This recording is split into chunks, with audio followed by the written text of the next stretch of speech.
Je suis au rassemblement invalide en solidarité avec le peuple palestinien. Il faut à tout prix que les massacres cessent. Après les attaques terroristes du Hamas du 7 octobre, eh bien, le gouvernement d'extrême droite de Netanyahou d'Israël est en train de commettre un véritable génocide. La Cour de pénal internationale a parlé de risque génocidaire. On en est à 30 000 morts à Gaza. 30 000 morts et c'est 70% de femmes et d'enfants.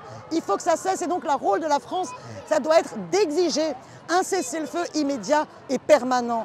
Ça doit être d'exiger qu'il y ait enfin l'aide humanitaire. Ça doit être d'exiger, bien sûr, la libération des otages, mais qu'il n'y ait plus une seule victime. Ces crimes de guerre doivent être poursuivis, condamnés. Il faut comprendre que la solution ne peut être que politique, par le respect du droit international, à travers la reconnaissance de deux États, et donc la reconnaissance de l'État de Palestine, l'arrêt de la colonisation.